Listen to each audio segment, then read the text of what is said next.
Hello Hello there. there. Welcome back to, and I cannot believe I am saying this, episode 50 of Star Wars in a Galaxy, watching all the Star Wars we can get our hands on. I am King Katunka. And I am Thrall. Oh man, the real victim of this arc. Anyway, there were so many victims in there were this so many arc. victims. There's Anyway, just layers of victimhood. welcome back to episode 50. We've been doing 50 episodes of Star Wars in a Galaxy, which blows both of our collective minds that we've been doing it for this long. We've now Eh, circumnavigated a pandemic while doing this thing. Um, thank God that both of us are now fully vaccinated and like doing in a galaxy in person, not over Zoom, could actually be a possibility, which is crazy. We are digital today though, and we watched for this special 50th episode. It's still a routine episode of Star Wars in a Galaxy. We watched what I'm calling the Nightsister arc of the Clone Wars. That is Nightsisters, Monster, and Witches of the Mist 3. In my opinion, very good episodes. Um, this they're all very good. Uh, these are some very interesting episodes, yeah, to but say the before we do that, we gotta talk about the Bad Batch, don't we? Oh We my gotta gosh, yeah, I talk guess we got to about do a little Bad Batch episode recap. 3 replacements. We both watched it. We were talking a little bit before we started recording about what we thought about episode 3 of the Bad Batch. I'm glad to say that I see my predictions from last episode panning out quite a bit. That um, the Bad Batch is becoming a little less predictable than it has been. I'm very glad to see that. Replacements. We follow Crosshair leading a new squad of volunteer recruits to Onderon to re-carry out the same mission that the Batch was assigned to in the first episode. Meanwhile, Omega and the Batch have to battle an Ordo Moondragon, I think it's called, on a desolate moon. I really like the Crosshair portion. I mean, the rest of the Batch part that was very good. The Crosshair part was fantastic. I'm really looking forward to see what this means, not only for Crosshair but for the other recruits in his squad for the Empire, but especially now for the Kaminoans. I was listening to Alex Damon on Star Wars explaining he was talking about the growing possibility of a Kaminoan revolt, which I would be so down with seeing. It would be because it happened in Legends too. Um, it would be such an interesting concept to bring into the Bad Batch, and I I love this episode. I just gotta say, I love this episode. I can't wait until we see Rex and Fennec Shand. But I love this episode. Yeah. What are your thoughts? Um, I was pretty positive about this episode. Definitely, definitely, I thought it was a good continuation. I thought that the crosshair part, not necessarily predictable, but it didn't feel like the setup to me didn't feel too special. But I think that they definitely turned it into something very interesting and super. I was not expecting it to be that hard hitting. It was very that part was intense with the execution. Oh my They're, God. they're Um just they're turning up to 11 right now. They're not messing around like a Clone Wars season 1 or a Rebels season 1. They're already ramping up this thing. oh yeah, 100%. I think yeah, and I think in that way it kind of falls right into its place, as some people are saying, as a bit of a Clone Wars season 8. And I honestly feel that because tone wise, it doesn't feel like they're trying to set up their own show, with the way that all the other shows kind of start off a little bit lighter, at least for the animated shows. But as you said, yeah, they're kind of jumping right in, getting to the nitty gritty meat and potatoes of it all. I thought I became more fond of Omega in this episode. I was a little bit mystified about like what she's doing there. Why does she exist? Why does she love these why does she love the Bad Batch? Why is she attached to them? But I thought it was a really sweet arc for her this time. Hit my feels, but also it was pretty cool to see her um kind of make friends with the electric dragon creature. So yeah, I really like this episode. And I'm Did you really notice? looking forward to seeing what's happening. I'm really looking forward to seeing what's going to happen next with this show. This episode, it felt it wasn't a cliffhanger per se, but uh it definitely got my anticipation way up there as previous episodes had not. Did you notice the the sequel parallel in this episode too? Um, in Cut and Run, there was the whole I've never seen this much green in the entire galaxy parallel with Omega. Did you notice the other Ray parallel in this episode? The one Oh in no, this I didn't episode notice the Ray that parallel then. Omega and the moon, the dragon at the end, reminded me a lot of Ray and the Vexus at the beginning of Rise of Skywalker. Yeah, Um, I kind of see that, kind of this malevolent creature, but then she find in both these cases the protagonist, I guess Ray and Omega, Ray Mega, finds Ray a way to Mega, I'm they dead. find a way to make friends and make amends. So yeah, Yeah, it was. I thought that was pretty great. Yeah, I like that parallel, and All right, Nightsisters. So in this episode, we open on Asajj. I just said Asajj Asajj Ventress. Ventress, Asajj Ventress. Asajj. It's gonna be one of those days. Asajj Ventress is having an epic space battle with Obi-Wan and Anakin. Yes, he is. Eventually, all their ships crash into this one hangar, and Dooku gets a call from his boy Sidious, and Sidious says, "Dooku, you must eliminate Ventress. She is too powerful." And Dooku, he's a little bit reluctant, but he knows what's good for him, so he he orders his own ships to fire on Ventress's ship, and he believes that Ventress is killed. However, Ventress manages to escape with her life and kind of hijacks a pirate ship and takes that to Dathomir, where of course she meets up with the Nightsisters, and we get introduced to Mother Talzin.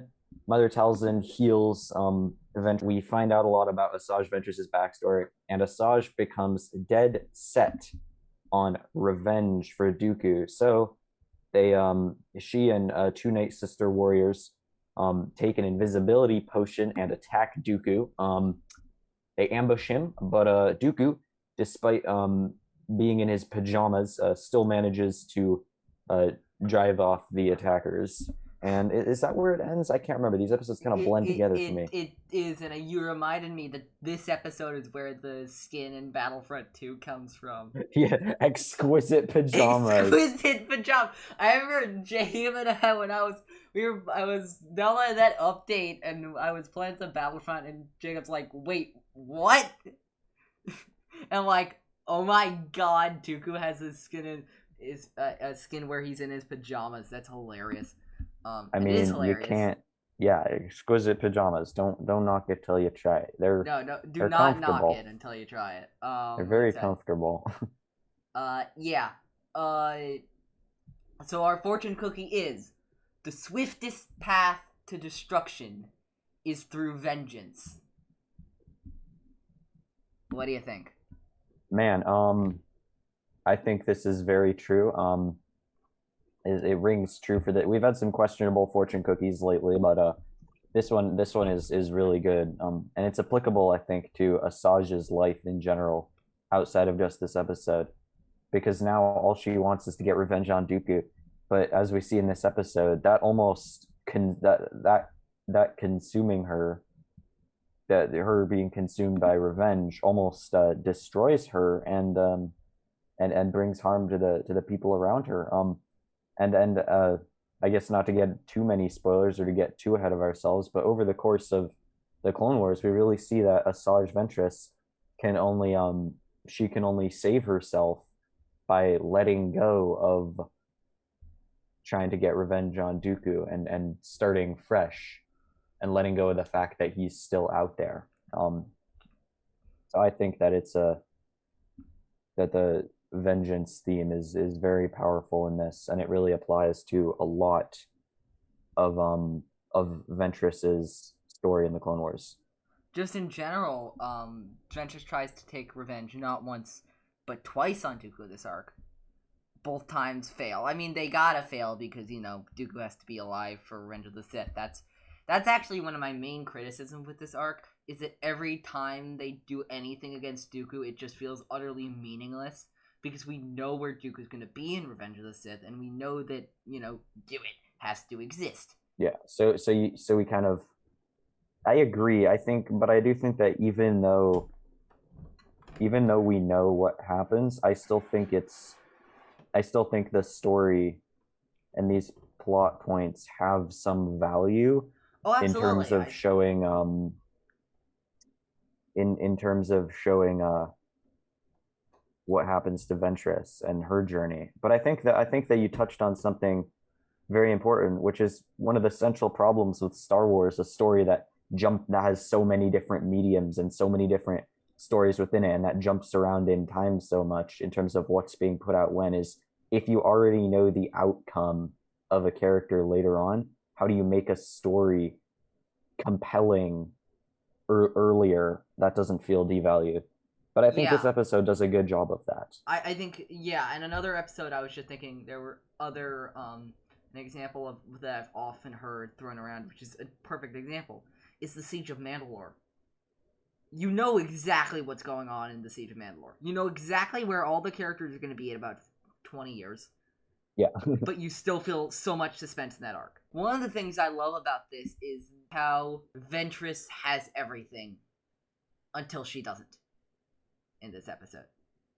Um, Yeah, yeah, I agree. I think that oftentimes she is, despite being the villain, she is kind of the underdog, you know. We always expect her to fail at the last possible second. She's one of those characters, especially from the Clone Wars movie and from the earlier seasons. She's one of those characters who can really snatch defeat from the jaws of victory whenever the story demands it. But that's true, isn't I it? really felt like she was different in here. It felt like she was in control, you know. She was super confident. She was really effective, both in the hangar duel and the preceding starfighter battle. So it was really refreshing to see Ventress in a bigger capacity, because it kind of felt, even though we didn't see a ton of her really cutting loose and going all out, it felt like the writers were finally able to kind of make more use of her in her full capacity, Yeah, rather than just, you know, have her be a henchman. I definitely agree. That is one of actually my problems with Ventress's arc, just in general in the Clone Wars, is that I can't tell you she does anything significant until after she leaves the Separatists. But I think in a way that is good for her arc, and I would say that in a way that's almost emblematic of her arc. Um, and I think you hit the nail on the head. She doesn't do anything significant until she leaves. Yeah, she's a pawn. She is totally a pawn of Dooku and of Sidious and of the Separatists, but she finds her own way, and in doing so ends up impacting the galaxy in ways that aren't just predetermined and plotted out by Sidious. Like when she helps free the captive on the Corsite train, for example, or when she works with Ahsoka, you know, that's clearly, it's not just predetermined. So I think that it makes sense that her story doesn't have a ton of kind of relevance in terms of the overall events of the galaxy until later on, in the context of her personal journey and what Lucasfilm was trying to tell with that. Yeah, I think I agree. I wish we got to. I wish we got to see Ventress as a threat on the Separatists just a little bit. Yeah, Um, I agree. I agree. let's talk about Dathomir, because it is the first time we ever see it. Let me ask you something. Yeah, How has this planet never been in a Star Wars movie? I think it is. It is sick. if we don't see Dathomir in the Acolyte, I will riot. I mean, the name alone Yeah. suggests Leslie to Headland me. knows canon. She watches Star Wars Explains canon update. She could do this. Yeah, the name alone really She watches Star makes Wars me video think essays that on that's the YouTube. case. I have video footage of that. She could do it. She's gonna do it. No, but no, but I want to talk about Talzin because Barbara Goodson, who is Talzin, has one of the best voice performances in the entire series, in my opinion. Yeah. Because she, along with Katie Lucas and Filoni and other Clone Wars writers like Matt Megnovets and all those people, she along with them created that character from scratch, and like holy crap. Yeah, I loved the Nightsisters, especially Talzin. It was so it was so creative. Like the way when obviously when Talzin speaks, we hear like I don't even know how to describe it, that deep rumbling voice that echoes. Yeah, one of my Which just like favorite. things like that. I love how they emphasize the connection that that the Nightsisters have to the physical force and to like I mean obviously I think we're supposed to understand that the Nightsister magic is some manifestation of the force, but I love the It way they is show that the absolutely, yeah. force can not be just what the Jedi and Sith want it to be, or how the or I guess not what they want it to be, but it's not just how the Jedi and Sith perceive it, but it Yeah. really yeah, it's just really creative and I love it. Despite everything that Mace Windu professes to say in Attack of the Clones, the Jedi and Sith both use the Force in a very militaristic way. They use it in a combative sense. The Night Sisters don't do that. They go with the dark side of the Force. But notice when Dooku comes to Dathomir in, I want to say I think it's Monster. I forget which one it is. It's either Night Sister or Monster. He immediately proposes an alliance of the Night Sisters and Separatists, and Talzin immediately shuts it down. Yeah, Immediately. I think that shows that they're just not interested in power because also like Yeah. they don't want to stray from Dathomir, they're very very connected physically to Dathomir. They're so And connected to Dathomir that even after they die, they're there. yeah, they're so connected to the natural world Yeah. that it kind of sets them apart a little bit. And I would you'll see the zombies in Fallen Order after all the Night Sisters have been wiped out. You'll see the Night Sister spirits on Dathomir in Star Wars Rebels way after they've been wiped out. yeah, so Ventress, she sets out then to assassinate Dooku. What do you have to say about the assassination attempt, if anything? I think it's interesting how they try to like catch Dooku off guard and get him at his weakest.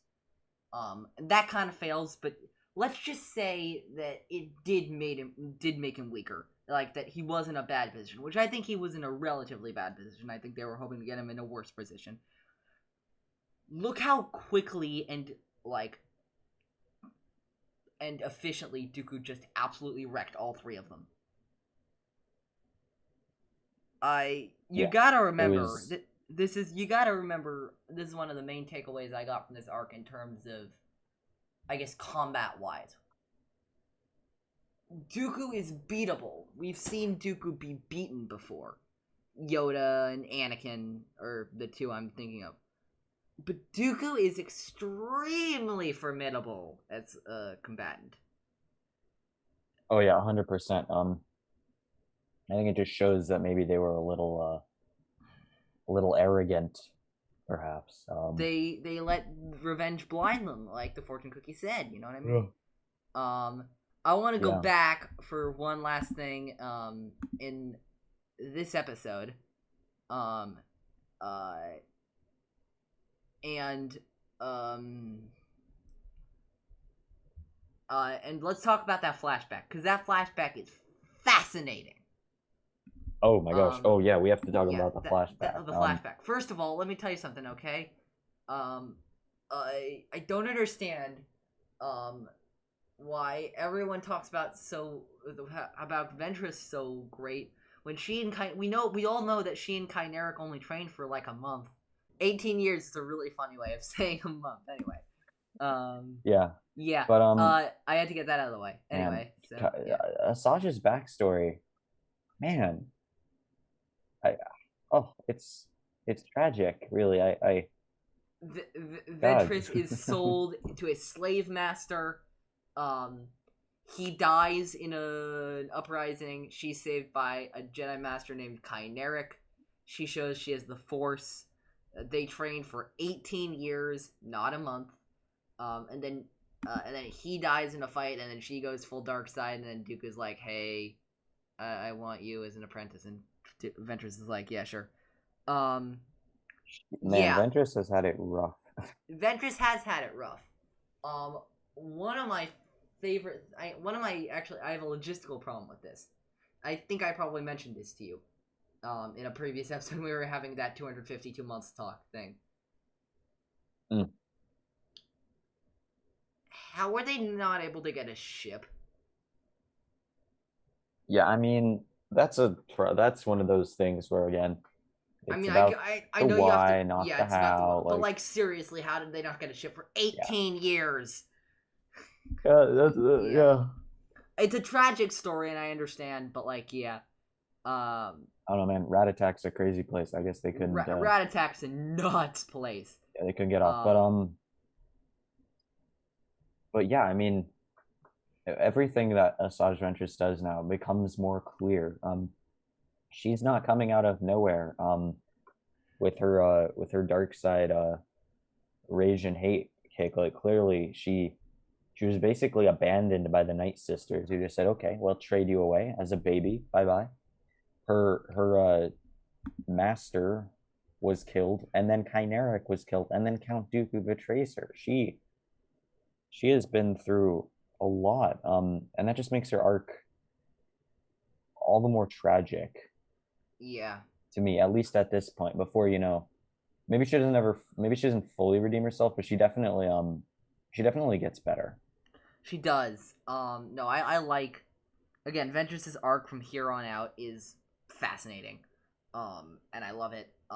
And yeah, I really like the setup this does for Ventress and her arc.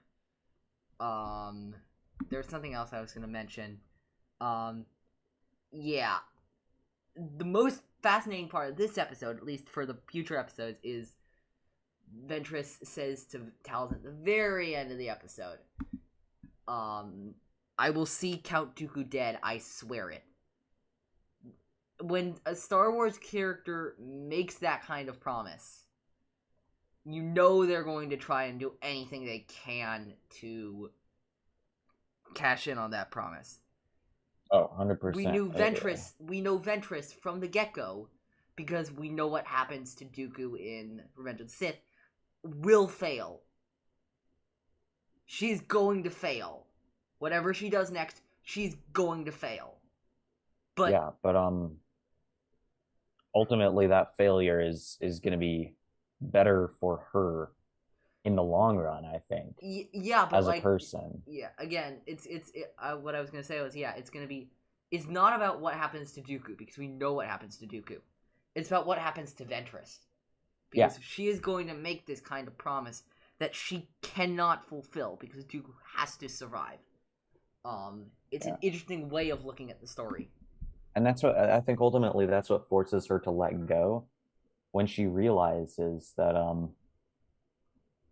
maybe this promise can't be kept, you know? Yeah, Because I think all her life has kind of been about oaths, you know, like I'm gonna and about revenge, you know, I have to get revenge. I have to get revenge for Kyneric, I have to get revenge for being taken from the Nightsisters. I have to get revenge. And then she finally gets to a point where she can't have the revenge that she wants. She simply can't get it because it's Dooku, and she Yeah. just isn't able to kill him, which is what she So wants. she has to go on. Yeah. So Yeah. that's why I say that it's ultimately a really good thing for her Yeah. because she ends up doing some good for the galaxy. Yeah. Absolutely. By the way, before we get on to the next part, I'd like to mention to you, how do the Nightsisters get into Dooku's bedroom? It's through an air vent. Oh, It's the damn vent again. I find it hilarious. Anyway. yeah, yeah, it's an air vent. It's Star Wars. What's Star Wars going to be without an air vent? You know. And I thought it was interesting that even though they went through the air vent, they were still able to just walk in, pretty much, and Yeah. stab Dooku with a poison dart. Their one weakness in that fight, I think the fight might have turned out a little differently. I think they should have gotten closer to Dooku. No, yeah, Dooku. I mean, obviously Dooku's a master duelist, and that the Nightsisters aren't really trained in the lightsaber combat. Like, obviously they have formidable No, what I mean experience. is like before they shot the dart, like they should have gotten down on the Oh, floor so you're and saying they like should have just shot the dart and then immediately just stabbed him in the face or something? or something like that. Yeah. Yeah, I think that would have been a little more successful if he didn't manage to sense them by then, which is of course no guarantee. But like, I don't know. That's just my thought. But I think there was also, yeah, something to be said for Dooku was able to keep them at bay. Yeah, I'm not sure exactly went wrong, but I'm not sure exactly what went wrong, but this definitely shows again the dangers of being consumed by vengeance, Yeah, as the absolutely. fortune cookie says. Not only does Asajj, not only does this Asajj herself die, but she puts two other Nightsisters, two of her kin, in grave danger as well. Overall, this episode is very good. I love the setup. The setup, everything that this arc sets up is awesome. That's the best thing I can say about this arc. Nightsisters is a setup. Monster is like I guess also a little bit of a setup, and Monster and Witches of the Mist are the payoff. It sets up some good things for the other episodes to pay off. That's all I can say about it. This was a good episode. I thought I liked it. It was really kind of heartbreaking to see what had happened to to Ventress. But yeah, um, it was it was harder hitting than I remembered. But yeah, it really it was a good lead up. It was a good lead in to the other episodes of this, and a lot happened in this episode. These are some really action packed episodes. Absolutely. Let's get on to Monster, shall we? Let's do it. This is look, if you thought that that Nightsisters was a topsy turvy episode, Monsters gonna blow you away. In Monster, um, Dooku is consulted by Mother Talzin, who's like, "Hey, do you want to do apprentice?" And Dooku's like, "Absolutely, I do."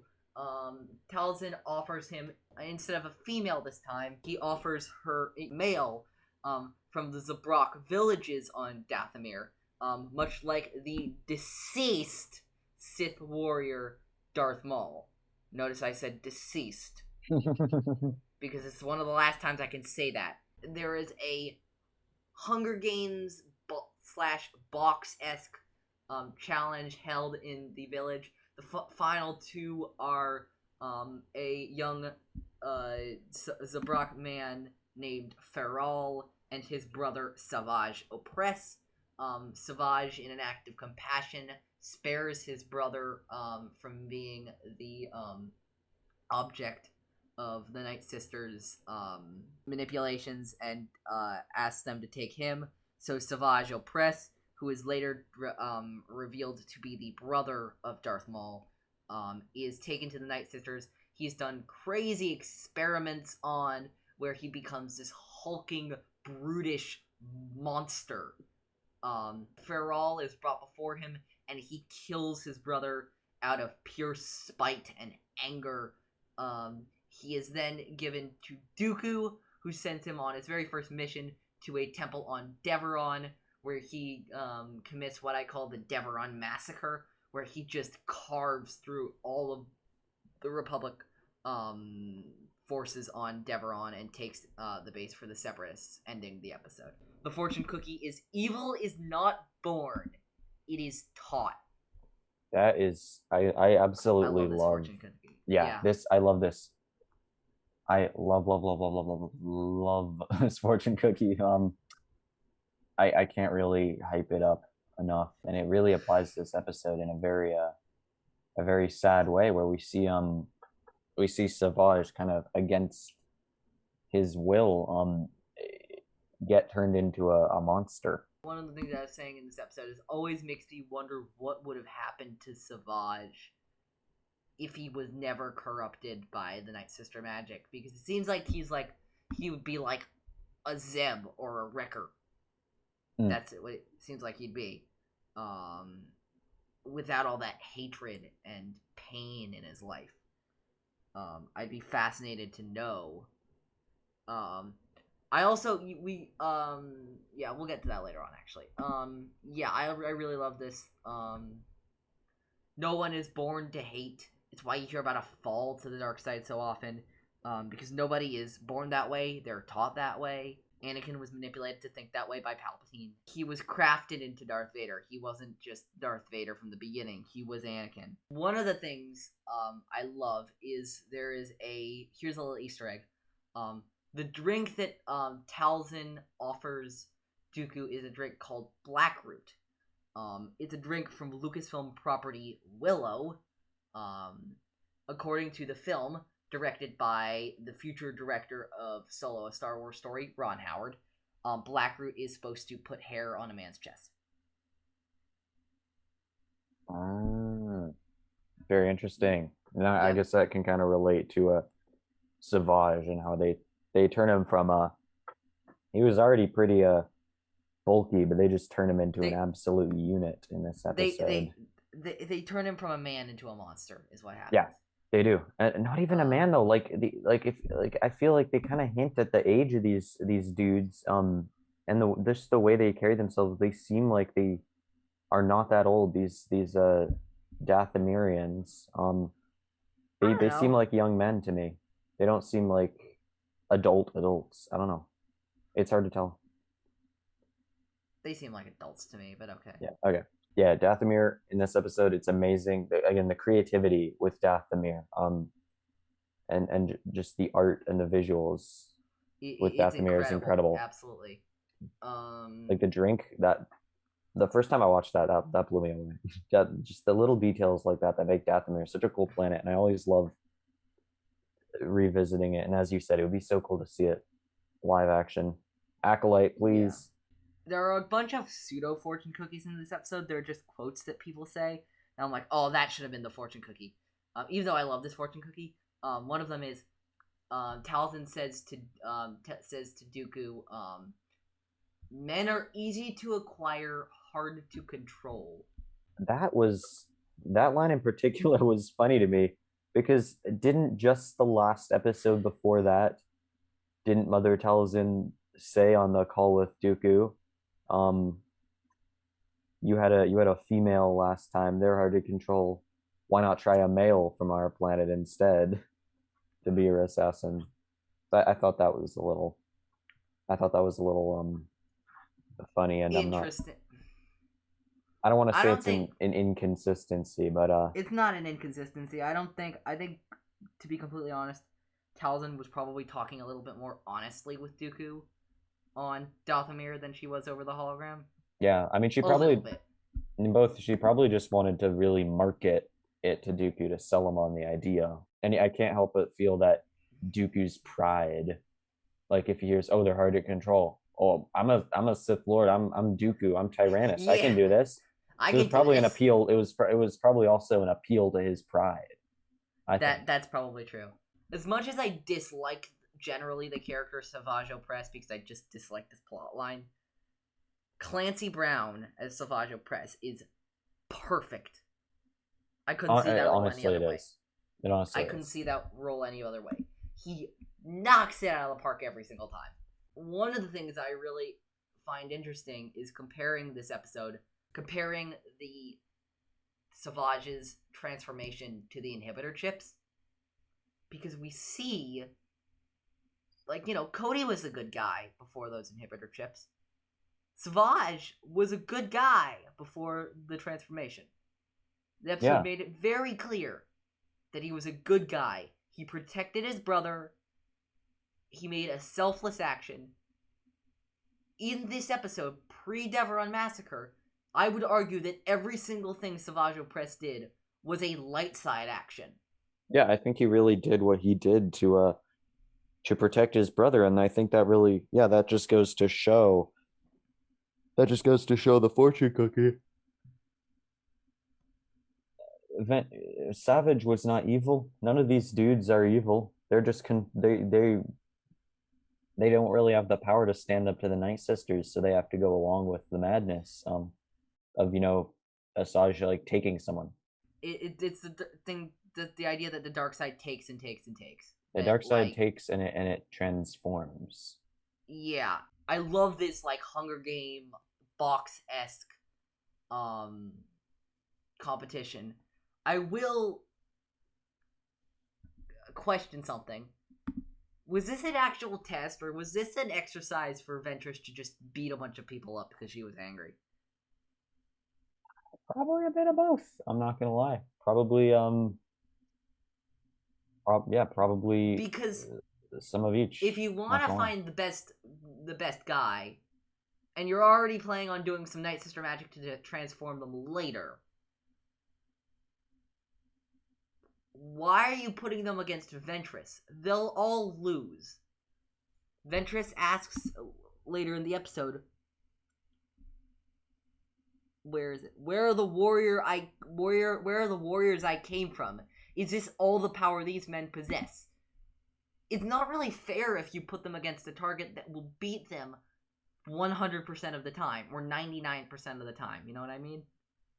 Yeah, but I think that she can still evaluate. She's still capable of evaluating in terms of what she is looking for.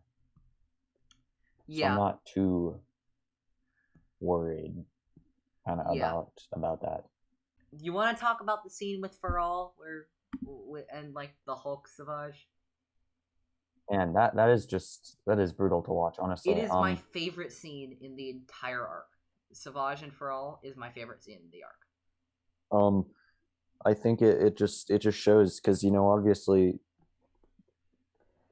Savage he loves Pharrell so much, and at the end of the episode, or not the end, I guess, but midway through, after he gets transformed, Asajj is just like, okay, kill him, and he kills his own brother, who, Without mercy. yeah, no mercy, assumably He days calls before he was trying to protect him and save him. he called him a weakling Yeah, I mean, and that when just shows how, he was the one taking charge of protecting him. It yeah, is a true, in my opinion, tragedy. yeah, and I think that Um, also the tragedy is that, so as we can see in Witches of Mist, even so, you still have him kind of breaking the spell a little bit against Ventress, and still exercising a little bit of free will at one point. And I think that just shows the tragedy of it is that he's still in there, despite that he's yeah, been transformed into a monster. He's still in there, and at the end of his life, he kind of, as the monster fades away and it just becomes him again, we really see that. yeah. He says, "I'm not strong. I'm not like you," and he talks like he talks in the same voice with Maul that That he is did at the beginning. that That is that's my one of my favorite. That's I think my favorite thing Savage Opress ever says. Um, it's like a few simple sentences that you could summarize his entire arc. Yeah. Brother, I am an unworthy apprentice. Yeah. I'm not like you. I never was. And I think that it is absolutely true that he is not He was never like Darth Maul. despite Maul's also kind of like Maul obviously also had a bit of a tragic past and things weren't But always Maul made the rosy worst for him. choices Yeah. But of his own free will. Maul through whatever happened to him, Maul was ultimately driven into embracing the dark side, whereas Savage had it foisted upon him. He was literally forced into becoming a dark side killer. Maul is what would have happened with Ventress if she didn't let go. Yeah, I agree. Do you want to get to the Devaron Massacre? I think we kind of have to. You know, it's Oh my! I know you love this sequence, and I adore this sequence too. This is terrifying. it is absolutely terrifying. I mean, he just runs through the crowd with that battle axe. He just runs through it. Like, it's a small detail, but one thing that really drove this home for me was how he shattered the clone's armor. You could see shards of the clone armor flying out when he hit one of the clones. It's just, oh my goodness. My What the favorite hell, thing you know? is when Nox, who's the Padawan, who's the Twi'lek Padawan, he just runs towards Savage, and the next thing we see is just him getting thrown against the wall. Yeah. You don't fight unless you think you have a sliver of a chance of having as much strength as he has, which, spoiler, unless you're a top tier force wielder, you won't. You can't run at Savage Opress. You gotta do what Obi-Wan and Anakin do, which is just kind of bide their time against him and hope he gets sloppy, which he does almost all of the time. In Witches of the Mist, Savage Opress trains with Dooku, and taps into the dark side more in his training. Meanwhile, the clone commandos of Delta Squad bring back the dead from the Devaron Massacre to the temple. Obi-Wan realizes the threat of Savage Opress, and sets out with Anakin to Dathomir to learn more about Opress. They go to the Night Brothers, who send them to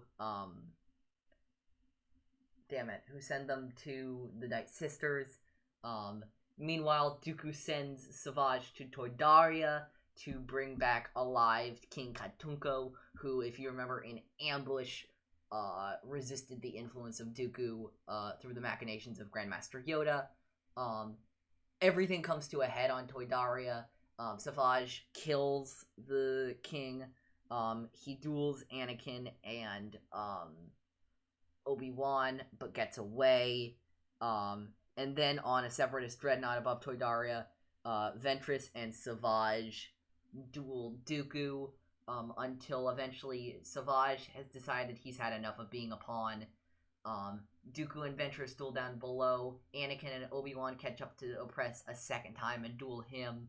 And everything ends with Ventress getting away in an escape pod, Anakin and Obi-Wan leaving, and Savage going back to Dathomir devastated until he learns from Mother Talzin that his brother, Darth Maul, has indeed, and I can't believe I'm saying this, survived his cutting in half on Naboo by Obi-Wan Kenobi 12 years earlier.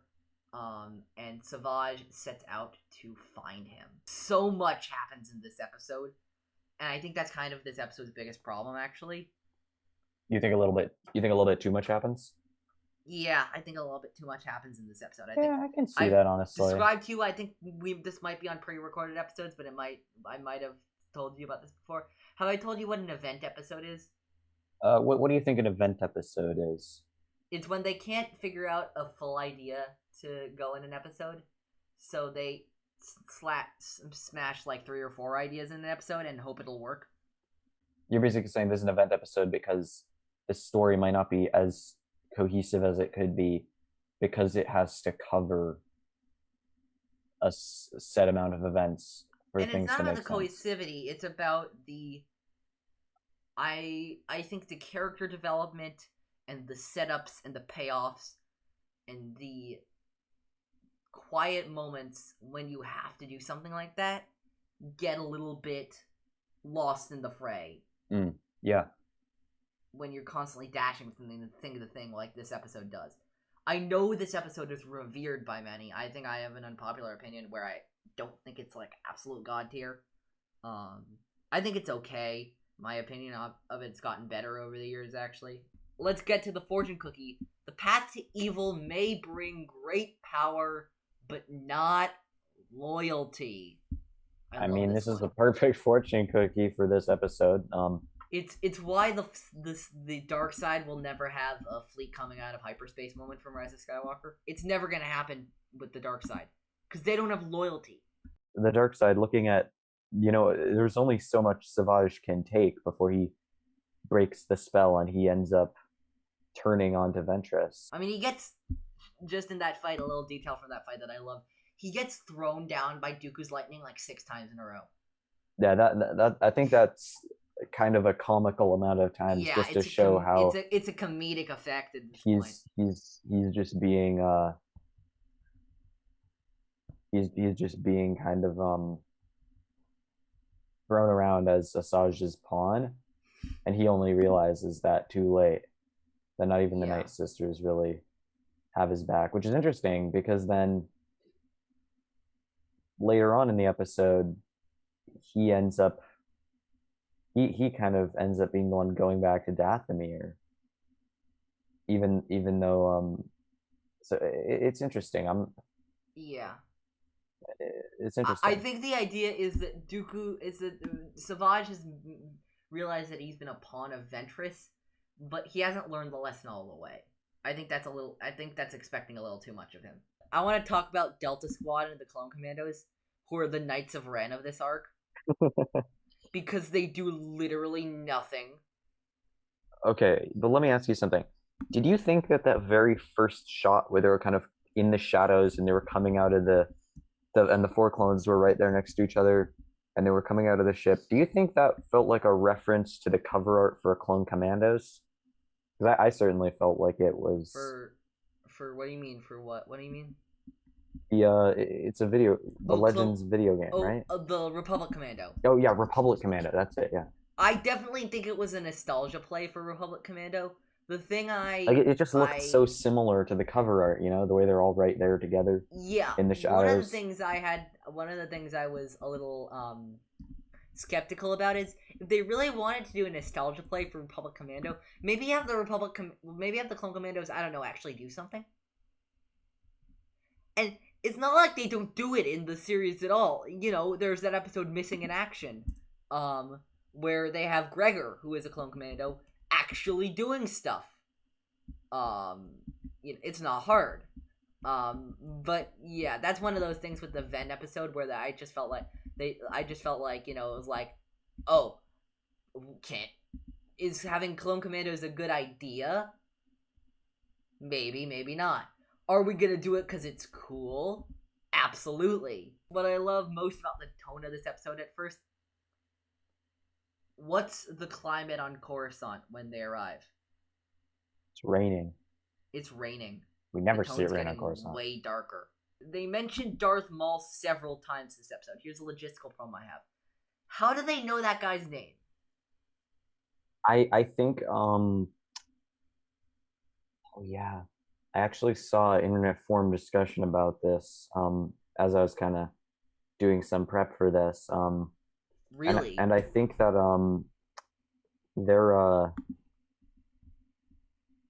they knew about Maul because of the Nemoidians had been introduced to him, or some of the Nemoidians over the hologram in the Phantom Menace. And then after, of course, when they won the Battle of Naboo, they captured a bunch of the Nemoidian leadership, the Trade Federation leadership. So we can only assume that they interrogated them, and one of them was like, "Yeah, there's this crazy dude Maul, as Honda would say, a horny-headed maniac." And it's hard to disagree. But yeah, I like the idea that they learned about him from the Nemoidians. That's good. Yeah, it's pretty funny. And they definitely do pitch Nemoidians as or at least they pitch these Trade Federation Nemoidians as the kind of people who would crack under interrogation. But I like the way Obi-Wan's just immediately like Maul, even in the hologram, He doesn't even look like Maul. Even in the hologram, you can kind of see that his skin is not his tattoos aren't even the same color. It's that as butterfly Maul's. meme. They're not red. It's that butterfly meme. Obi-Wan, Savage Opress. Is this Maul? Yes, it is. Is it Maul? So I mean, yeah. But I love the fact that Maul, and in the last episode too, with Dooku and Mother Talzin, everyone puts this like legendary status on Maul, even though he kind of went out like a punk in that Yes, keep going. Oh my gosh! Oh, I've awakened the Maul. He goes out like a punk. No, but like he goes out like a punk kind of to Obi-Wan in. As I wrote in my note, this may be a new threat. Yeah. Or it may be a completely familiar threat that the fans brought back to life because he looked cool in one lightsaber duel. On the other hand, though, I have to say, on the other hand, he did kill Qui-Gon Jinn, who, he was a renegade. He may not have been always on the good side of the Jedi Council, but he was still clearly held in high regard by a lot of people. I'm not sure how old he was in canon. I can check. Do you know how old Qui-Gon was at the time of that fight in Legends? 55 maybe? He was 60. Man, Liam Neeson did not look 60 in that. He looked maybe 50, I don't know. I don't even remember. It's been a while since I've watched The Phantom Menace. Yeah. If I'm being honest. Point is, Maul, at least in Legends, I know this at least in Legends. In Legends, Maul was 21 at the time of that fight, and Qui-Gon was 60. Man. And then, you remember what happens like 5 minutes later. He gets beat by like an 18-year-old. I'm assuming Obi-Wan's around 18 at that age. I think he's like 21, actually. Oh, 21. I think he's... Yeah, that tracks. Yeah, I think he and Maul are the same age, but like, he gets beat by a Padawan. A really strong Padawan, but a Padawan. Yeah. Anyway, let's talk about the Sith training, though. Oh my gosh, the Sith training. What a cool scene. Man, Dooku should be a motivational speaker. It is only impossible because you have deemed it so. I want to be like a... oh my gosh. By the way, this is a parallel that many have pointed out, and I love this idea. Notice that Savage says, what you ask is impossible, and then Dooku says it's only impossible because you have deemed it so. Yoda lifts the X-Wing from the swamp. Yeah. I don't believe it. That is why you fail. It's the same thing. Jedi, Sith. One thing they have in common, and believe me, I'm a Jedi partisan, but like, one thing that the Jedi and Sith have in common is that they both believe the only obstacle to your own success in the Force is yourself. But I think also that shows something about Yoda and Dooku's connection. In canon, Yoda was Dooku's master, so I think in a way that's also possibly a theme between themes, perhaps. I'm not sure if that was on purpose or not. That they made. I'm not sure if the parallel that you pointed out was intentional, but I think that's cool nonetheless. I'm pretty sure it is. I think I've heard something about like it was intentional, actually. Yeah, that wouldn't surprise me. That would not surprise me. Yeah. One of my favorite things about the Sith training is Dooku causing pain to Savage Opress in order to get him to lift the spires. It's the Sith way. It's the Sith way, We should get more of the Sith way, but it's the Sith way. Here's something I love from this episode. I love that they brought Katunko back. I'm really sad that they killed him. Yeah, I loved Katunko, man. I loved the Toydarians. Yeah. I'm sad that we didn't get to see more of them. I was really appreciating today the creativity of the Clone Wars. Like, the fact that the Toydarians ship didn't have a ramp because the Toydarians could fly, so they just made the doorway to the ship be a hole right in the bottom. That's actually really good. Like, there are just so many things like that make me love the Clone Wars. I love that they reached all the way back to season 1. They're like, who could Dooku have a grievance with that he'd send Savage after? I love that they went for Katunko, and wrapped up that storyline. Here's something I want to ask you about. This is not a logistical problem. It's more of a general question for you. Why does Savage Opress forget that Dooku told him to bring Katunko back alive? I think he just kind of gets caught up, and his murderous instincts that were given to him by the Nightsister transformation, they just get the best of him. They made him to be a beast. They didn't make him to be like a smart special ops person. They made him they very intentionally made him a blunt instrument. Here's another pseudo-fortune cookie that I got during that fight between Savage and... Actually, right before Savage and Ventress and Dooku duel. A failed apprentice makes for a foolish master.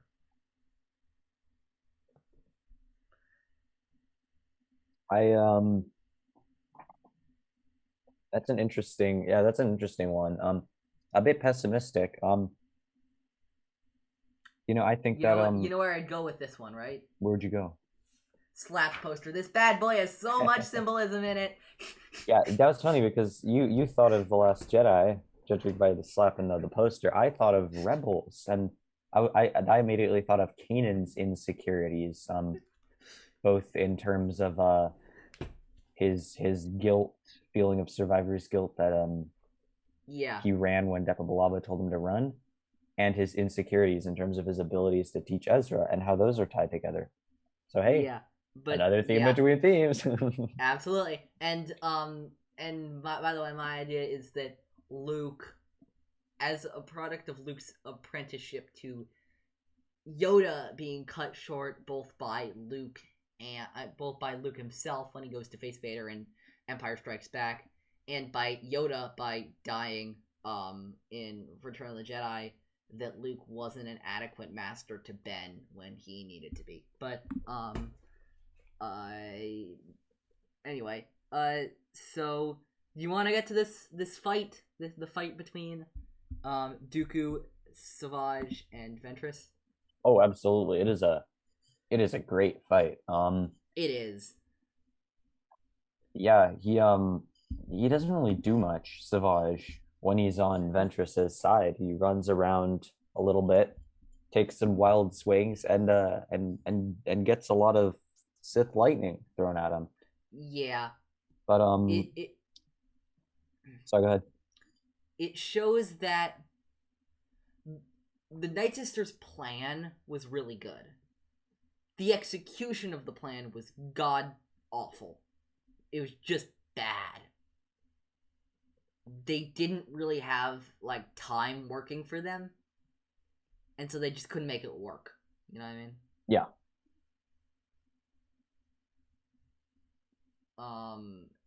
But I mean, yeah, this was a crazy fight. The fact that Ventress comes back so quickly, in my mind, this part was a lot further removed in time from Dooku taking Savage as his apprentice. But I guess in reality, in the way it pans out, there really isn't much time at all between these episodes, where he actually barely gets to tutelage Savage at all before Savage goes rogue and says screw you to both of them. I was about to say, Savage has like no training in these episodes, and yet he's putting up formidable fights against like Ventress. I mean, what a Mary Sue, right? Well, I mean, I think that it's not necessarily the fact that he is an equal fighter or even close, because I don't think he is in terms of his skill. He isn't. But just again, I'm mostly joking. Yeah. As I know, but I'm connecting this to something that I was gonna say anyway. Sorry. No worries. But like I was gonna say anyway, like it shows, it tracks with what they were saying about like, oh, his raw power. He's such a like they keep coming back to that, like, oh, the raw power, what a beast, what a unit. Yeah. This guy's a unit. Like sometimes that like oftentimes he gets put down by the Force lightning, but sometimes that comes through. You know, he absolutely slams Dooku. He slams Dooku. He slams Obi-Wan, Anakin, and he slams Ventress. There's slamming to go around in this episode. One of the things I loved is when Talzin in Monster promised Dooku an apprentice of immense skill. She kind of failed on that part. I mean, skill, talent. I'd say they give him a lot of raw talent. But yeah, not a ton of skill. I don't think they do. I mean, I would equate talent and skill the same thing. I'd say they give him a lot of raw strength and a lot of raw power, but they do really bad on the skill and the refinement and the technique. Like Dooku in which is in the beginning of the episode says he is sloppy and he has no technique. And Luke in The Mandalorian says at the very end, talent without training is nothing. And we see that with Savage because he gets slammed to the ground like 7 times by Dooku's lightning. Yeah. Yeah. I'm going to keep the end of this episode short with my analysis. I'll just say this, okay? And the Oscar for Worst Story Decision in the Clone Wars goes to bringing back Darth Maul. I knew that was coming. Yeah, I didn't really mind. I'm just gonna leave it at that. Yeah. I didn't mind the hint at Maul returning that much, to be honest, for myself. That being said, it definitely left me wanting more. And I'm not sure this is something that gets returned to until season 4, correct? It doesn't. That's the only good thing about this arc, in my opinion, is that it promises the return of Darth Maul, which is already something I'm not very positive on, but it gives us time before it gets to there. It feels like every season from season 3 on, we have the it's like it becomes a tradition almost. We got the mandatory Mandalore arc and the mandatory Maul Savage Nightsisters arc, and eventually those two merge and become the mandatory Maul Mandalore arc. And there's often also some there's often also some mandatory like Force related arcs starting in like season 3 with Mortis, and then we get some stuff in season 4 with like Orphany, like a mandatory kind of mystical arc. Mysticism arc. Yeah, a mandatory mysticism season arc. 4 stuff with Orphany, season 5 stuff with the Gathering, and then the season 6 stuff with the season 6 we just get it piled on with both the Bardotan stuff and the Yoda stuff at the end of the season. How do you rank these episodes, bud?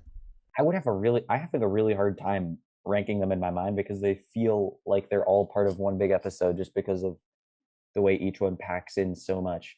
But I'm going to say number 1, Witches of the Mist, number 2, Monster, and number 3, Nightsisters. But all these episodes are still very good, I think. I quite like them. Take your list, move Witches of the Mist to the bottom, and you have my list. Monster, Nightsisters, Witches of the Mist. I think all 3 are great. I think Witches of the Mist is very good. I think Nightsisters is great, and I think Monster is on another level, to be completely honest. Yeah. I adored this arc. Let's get to everyone's favorite part of Star Wars in a Galaxy. You love it, I love it, everyone loves it. What you've brought me today is worth 1/4 portion. That is right. And today we have some opinions. Star correct? Wars opinions. Star Wars Yeah. opinions. Now, I tease Jacob. I have a very long one here that I've been meaning to do for a while on Star Wars opinions. That I'm very excited to do. So we only have one each. All right. Jacob, ask yours first. You want me? Okay, I'll go first. Yeah. Okay. This is an interesting one. I think it connects a little bit to It centers back on last week's recording of Heroes on Both Sides and Pursuit of Peace and Senate Murders. Of all the governments we know about in Star Wars, for example, the Chiss Ascendancy, the Old Republic, the Republic, the New Republic, the Separatists, the Empire. Legends or canon? Both. Whatever you want. Okay. Whatever you want. Okay. Which government is the best and why? The government that's the best, I would probably say, is the New Republic from Legends. And that's kind of my problem with it, honestly, is that it's kind of a little too good in Legends.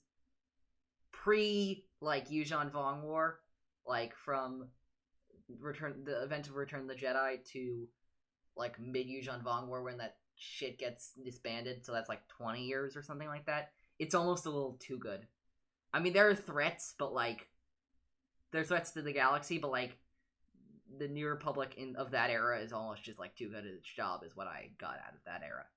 Yeah. I would say this is hard, because they're all quite flawed, but I honestly think the Chiss Ascendancy, because I think the downfall of all these governments, the Empire, the Republic especially, is that they try to unify the entire galaxy under one government, and that's just...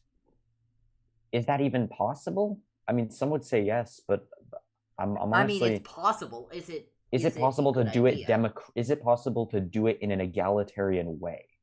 Because that's the thing. Yeah, because the Republic kind of... all of them do it. It's just the question of how good at all of them are at doing it. The Republic tries to be democratic. I think it ends up, by the time of the Phantom Menace, kind of failing. It's both a highly flawed democracy and also sort of a failed state in many senses. At least in the Outer Rim. The Empire, on the other hand, they've got quite a tight grip on most things. Outer Rim, maybe not so much, but still more so than the Republic. But they've completely abandoned democracy to do that. But I like the Chiss Ascendancy because they don't try and get too ambitious. They're like, this is our mandate, and we're gonna take care of our mandate. Have you been reading the Ascendancy trilogy? I have been reading the Ascendancy trilogy. Yeah, no spoilers, but yeah, I'm working there slowly. So Jacob and I have now picked Star Wars movies, and our goal for those, I'm very excited. This is an idea I've had for like a month now. We're going to make fortune cookies for the movies. Ooh. Oh, yeah. Wow. So, Jacob and I have drafted 6 Star Wars movies each to do them for. We'll start in the timeline with Phantom Menace, which I am doing.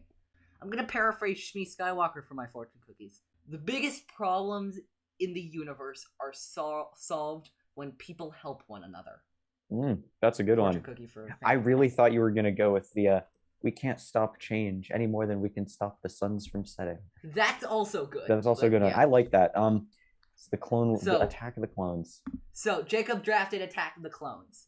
Yeah. This is an interesting one. I might go with accumulating power is a dangerous way to grieve. Interesting. I like it. Because I'm talking about, Anakin. Yeah. Shmi, the graveyard scene. Yeah. I appreciate that. I'm proud of that one. Next in the timeline is the Clone Wars movie, which is me. And it's the least memorable one for me. You're right. It's not entirely memorable. Yeah, I'm gonna go with I do like parts of it. I'm gonna go with being capable is not a goal. Being capable is a choice. All right. I like it. It's about how Anakin and Ahsoka specifically have to believe in themselves. Rather than, that line, I'm worried I'm too young to be your apprentice. Ahsoka is ready to be Anakin's apprentice when she realizes that she has it in her to be Anakin's apprentice, basically.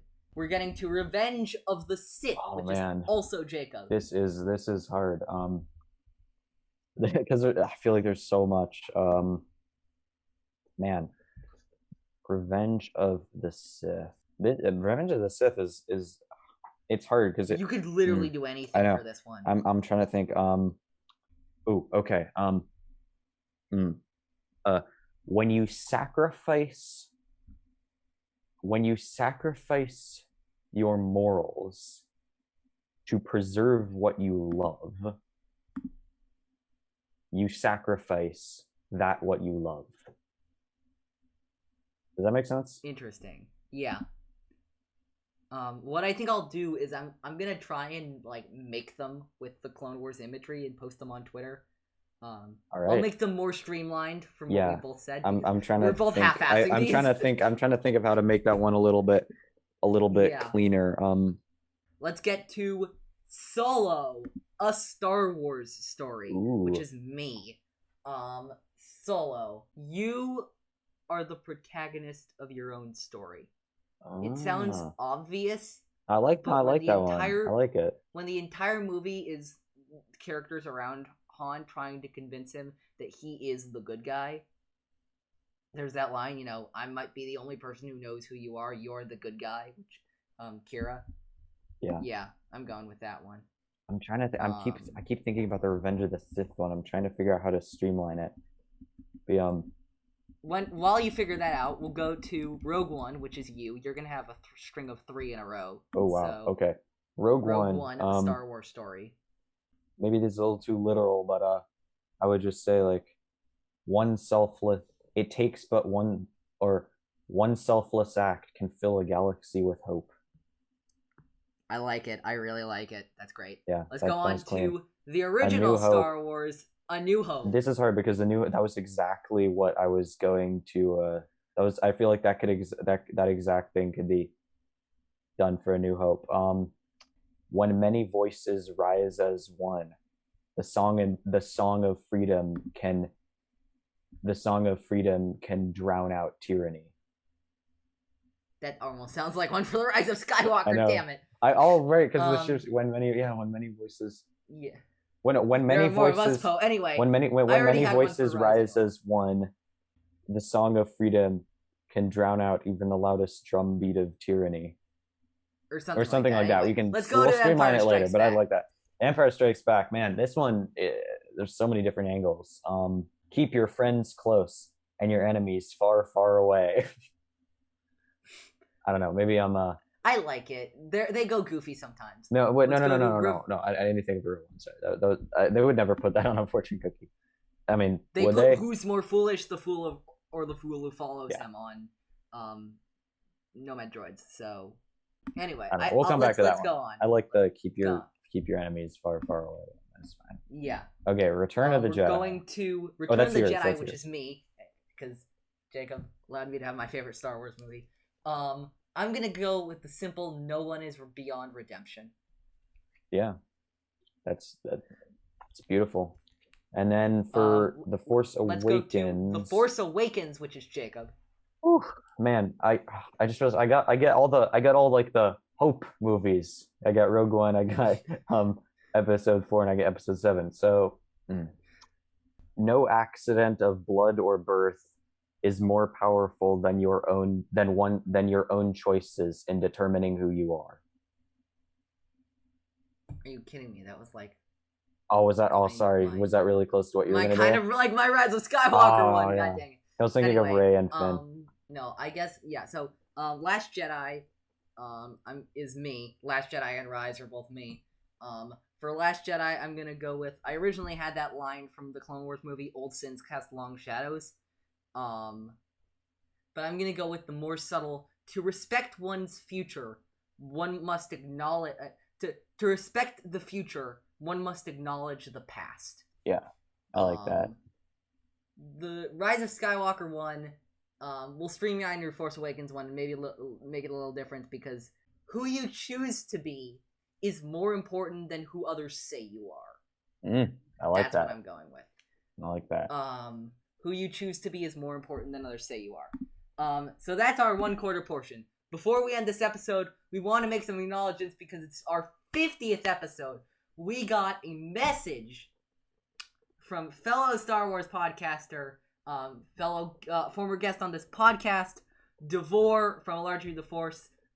Thank you so much to Devor for sending us a message in. Hey, Jacob and Eli, this is Devor from A Larger View of the Force, a Star Wars podcast, and I wanted to send you something for the occasion of your 50th episode. I've got a special guest with me joining me here to mark this important milestone. That's right, I have got none other than the maker himself, Mr. George Lucas.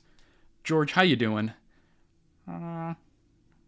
Doing pretty well, just enjoying retirement with Melody. Yeah, it's pretty great. It's really good to hear. So, what would you like to say to Jacob and Eli? This is their 50th episode of Star Wars in a Galaxy. Do you have any message for them? Any well wishes? Yeah, just wanted to congratulate you on this. It's pretty incredible, when I released Star Wars, I never could have imagined that anything like this could have happened. So I'm thankful to you and all the other fans who love Star Wars. Yeah, it's pretty great. Good for you. There was one other thing you wanted to tell them, George, right? It's the thing you and I were talking about just before I hit record. Oh, all right.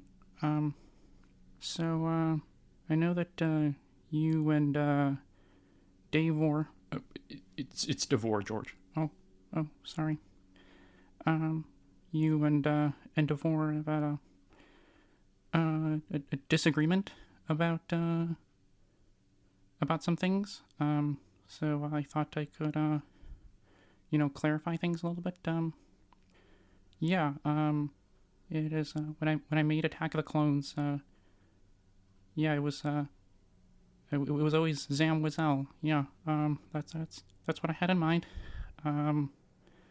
Very surprised to learn that other people say it differently. But yeah, just wanted to say that, put that out on the record that yeah, it's Wazell. Also, it's pronounced Hoth. Okay, George, that's good. Thank you. So yeah, there we go. We have got that controversy finally put to bed. None other than the maker himself. So yeah, congrats you guys on 50 episodes, and it's been great getting to know you guys and to be on your show. You guys were the first guest spot I've ever done, so I am super, super grateful for that, and I look forward to getting to hear and see all of the things that you guys produce in the next 50 episodes and in all the episodes beyond that. So, once again, congrats. Thanks to Devor for such a great message. I'll just say this. Take that, Force Toast. You got real Ashley Eckstein. We got fake George Lucas.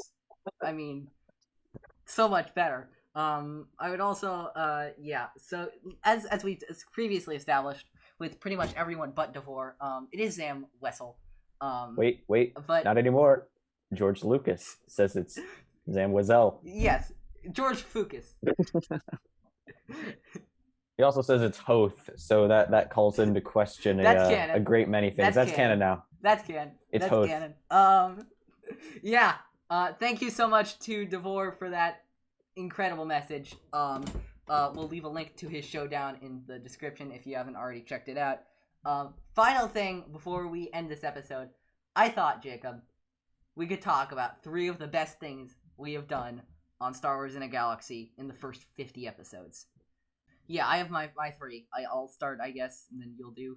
Number 3, the Star Wars AP exam. Doing that with you and doing the crazy hour of that was awesome.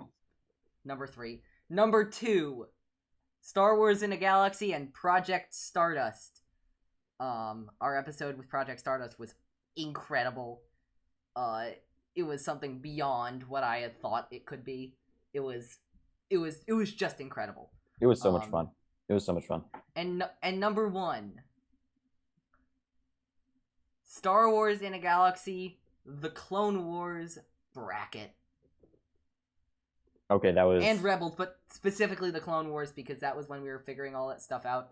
That was with Andrew from Out of Rim Reads, with Alberto from Radio Rebellion, with Connor from the Nerd Academy podcast, and Pris from Fanatic Media. That was incredible. We had such a fun time. Both ones, but I specifically remember the Clone Wars one being just phenomenal. So much fun. So many hot takes.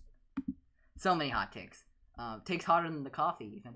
Man, I can't even order these, but just all our guests that we've been able to have on In a Galaxy, it has been so much fun, and I never even imagined that we would be collaborating with other people and recording and chatting and making episodes. So I want to thank you, Eli, for pushing us to do that, because I never even considered the possibilities.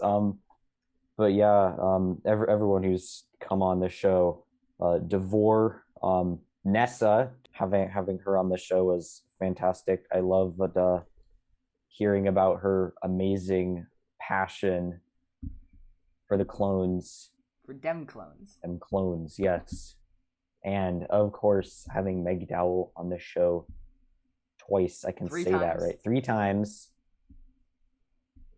Oh yeah, because of... Man, I'm lost today.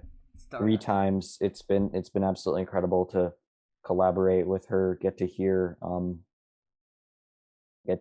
her. She was also the first guest we ever had on, so thank you, Meg. And I think that's going to be it for this episode of Star Wars in a Galaxy, watching all the Star Wars we can get our hands on. Thank you so much for listening in for 50 episodes.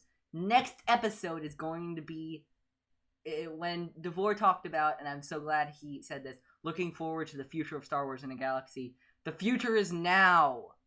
Why? Because next week I am beginning the newest mini-series coming out of Star Wars in a Galaxy called A Theme Between Themes. Myself, Alden Diaz, and Tori Fox will be going over 3 episodes of Star Wars television within this theme that they have decided to be Found Family.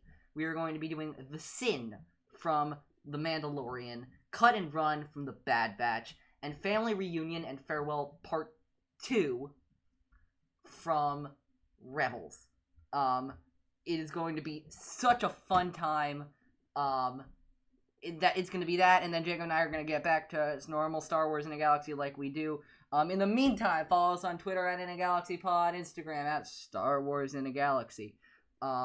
You can listen to us on Apple Podcasts, Google Podcasts, Spotify, Anchor. Anywhere you listen to your podcasts, we will be there. You can check us out on YouTube, Star Wars in a Galaxy. You can email us with all your questions and hot takes and 6 degrees if you have them at swinagalaxy@gmail.com. And I think that's it. Until next time, may the Force be with you, now and always.